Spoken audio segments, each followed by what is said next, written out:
Welcome to Strategy Saturday. I'm Charles Carillo, and today we're going to be discussing what is earnest money in real estate. Have you always wanted to invest in real estate but didn't have the time, didn't know where to find the deals, couldn't get the funding, and didn't want tenants calling you? Since 2006, I've been buying income-producing properties in great locations that provide us with consistent passive income while we wait for appreciation in the future and take advantage of tax laws while we're waiting. And unlike your financial advisor, we invest alongside our investors in every property we purchase.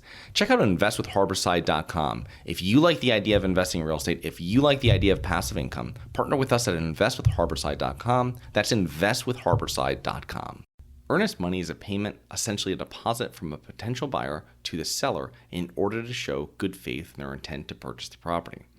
Earnest money deposits are commonly referred to as good faith deposits. The escrow process is designed to protect both the buyer and the seller during the real estate transaction. If the buyer's offer is accepted, the good faith deposit is used towards her down payment and closing costs. If the property sale falls through, in certain circumstances, it is possible for the buyer to receive some, if not all, of their earnest money back. So what is the importance of earnest money?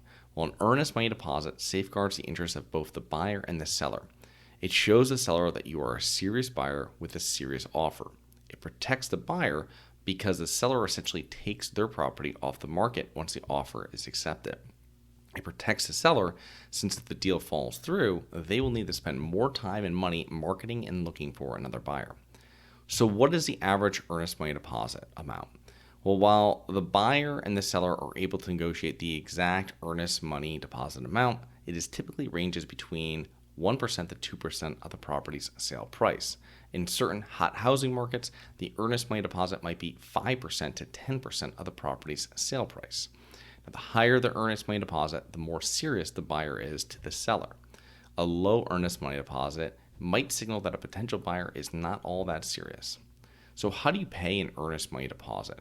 The earnest money deposit is made after the offer is accepted, and earnest money deposits are typically paid by personal check, certified bank check, or a wire transfer into an escrow account.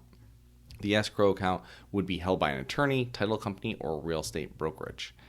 Earnest money deposit will stay in escrow until closing or if the deal falls through. Is earnest money refundable?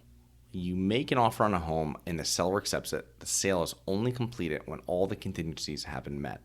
In most situations, if the buyer acts in good faith and the deadlines have been met, the buyer will usually get their good faith deposit back. There are certain conditions where buyers are able to receive their deposit back.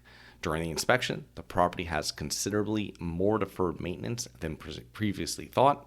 The buyer can negotiate with the seller to get the work done or receive a credit. They can also back out of the deal. If a property appraises for a lower value than the agreed upon purchase price, the buyer may negotiate a lower purchase price, move forward at the same price, and make up the difference with their lender or back out of the purchase. Buyers that are unable to obtain a mortgage, buyers that are unable to sell their current home. If these common contingencies were part of the contract, the buyer should be entitled to the full refund of their deposit. You can learn more about contingencies in episode SS129. That's SS129. How do you protect your earnest money deposit? Well, read and fully understand the terms of the written contract. Know the contingencies and ensure contingencies for financing, appraisal, and inspections are included in the contract. Use an escrow account. Utilize a legitimate third-party escrow, a law firm, real estate brokerage, or title company, and never give earnest money directly to the seller. Be careful when wiring funds to escrow. Now, follow the contract timeline. If the contract states that inspections must be completed by a certain date, ensure you meet that deadline, and that will help to ensure that if the deal falls through, you can get all or the majority of your earnest money back. So I hope you enjoyed. Please remember to rate, review, subscribe, submit comments on potential show topics at globalinvestorspodcast.com. Look forward to 2 more episodes next week. See you then.